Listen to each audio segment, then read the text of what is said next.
Assalamualaikum warahmatullahi wabarakatuh. Perkenalkan, saya Kaisar Akbar Al-Jabali dan rekan saya Helmi Apri Mubarok, lalu Hilmi Apri Sakaria dan Muhammad Raihan Anwar. Saya akan memaparkan materi tentang revolusi industri. Sebelum itu, saya akan menjelaskan terlebih dahulu sejarah dari revolusi industri. Revolusi industri adalah proses perubahan dari ekonomi agraris dan kerajinan ke industri dan manufaktur mesin.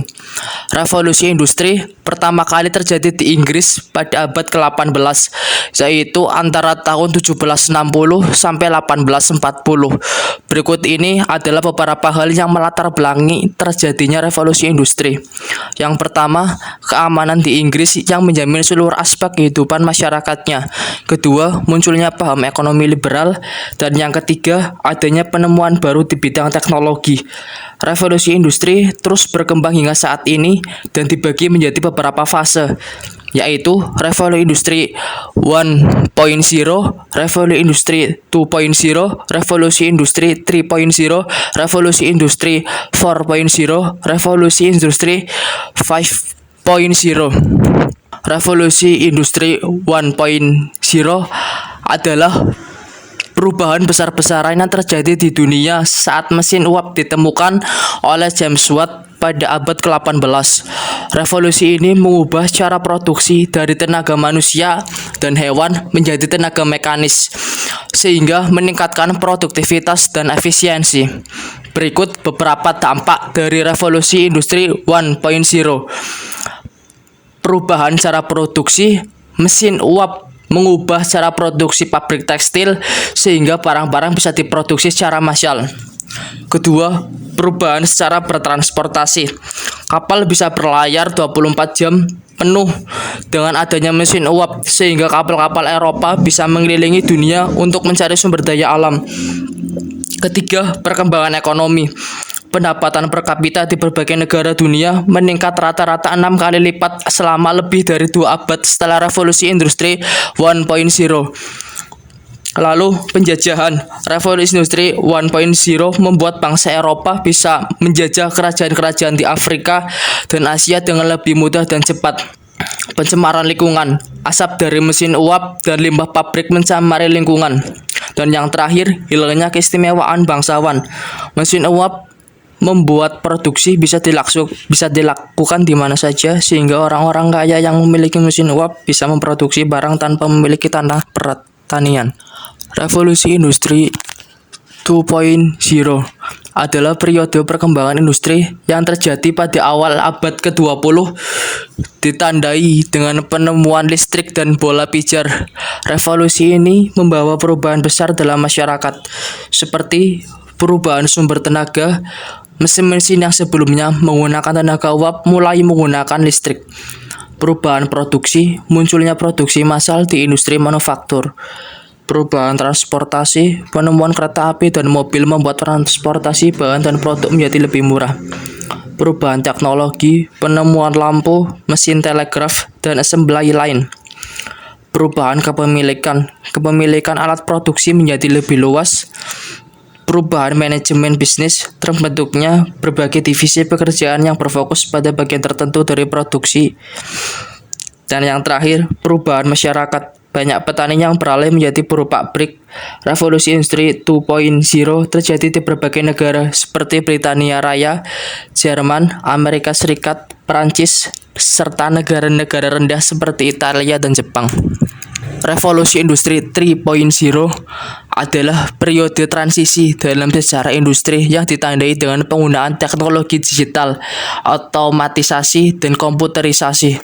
Revolusi ini mengubah cara produksi dan pengelolaan bisnis, serta membawa tantangan baru yang harus diatasi. Revolusi industri 3.0 adalah periode transisi dalam sejarah industri yang ditandai dengan penggunaan teknologi digital, otomatisasi, dan komputerisasi. Revolusi ini mengubah cara produksi dan pengelolaan bisnis serta membawa tantangan baru yang harus diatasi. Beberapa ciri-ciri revolusi industri 3.0 antara lain: penggunaan mesin-mesin yang dapat berpikir dan bergerak sendiri, penggunaan mesin-mesin yang dapat berpikir dan bergerak sendiri, penggunaan sistem otomatisasi yang dikontrol oleh komputer, perubahan sistem komunikasi menjadi teknologi digital, lalu penggunaan programmable logic controller atau PLC atau sistem otomatisasi berbasis komputer. Beberapa penyebab revolusi industri 3.0 antara lain kemajuan teknologi informasi, munculnya internet, globalisasi, inovasi dalam produksi. Revolusi industri 3.0 membuka jalan bagi perkembangan berikutnya dalam teknologi industri termasuk era industri 4.0. Revolusi 4.0 adalah fenomena transformasi dari segala lini produksi di dalam industri yang mengkolaborasikan teknologi cyber dan teknologi otomatisasi. Konsep penerapan revolusi industri 4.0 berpusat pada otomatisasi yang dibantu teknologi informasi dalam proses pengaplikasiannya. Dampaknya, keterlibatan tenaga manusia dapat berkurang. Terdapat 5 teknologi yang menjadi pilar utama dalam mengembangkan sebuah industri siap digital, yaitu Internet of Things, Big Data, Artificial Intelligence, Cloud Computing, dan Additive Manufacturing. Revolusi industri 4.0 memberikan berbagai manfaat bagi proses produksi, seperti meminimalisasi risiko human error karena komputer memiliki kontrol penuh sehingga hasil pekerjaan cenderung konsisten, meningkatkan efisiensi produktivitas pada proses produksi, keamanan data terjamin karena terhubung ke dalam cloud computing, meningkatkan visibilitas terhadap status ketersediaan barang serta proses pengiriman, dan sistem dapat dikendalikan secara real time. Revolusi industri 5.0 ini berfokus pada penggabungan antara teknologi dan manusia, serta kebutuhan untuk mengembangkan sistem yang lebih adaptif dan responsif terhadap perubahan dalam lingkungan produksi. Revolusi industri 5.0 mengedepankan integrasi teknologi canggih yang bertujuan mendorong pengembangan sistem produksi yang lebih efisien, fleksibel, berkelanjutan, dan meningkatkan kesejahteraan. Lalu, ada peran mahasiswa teknik mesin bagi revolusi industri, yaitu yang pertama, inovasi teknologi.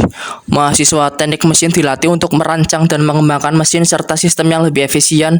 Mereka dapat menciptakan solusi baru yang meningkatkan produktivitas dan efisiensi di sektor industri.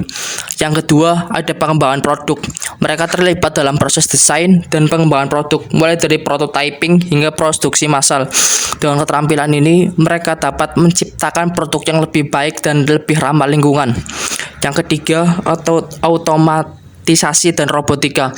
Dalam era industri 4.0, mahasiswa teknik mesin berkontribusi dalam pengembangan sistem otomatisasi dan robotika yang meningkatkan efisiensi operasional dan mengurangi ketergantungan pada tenaga kerja manusia.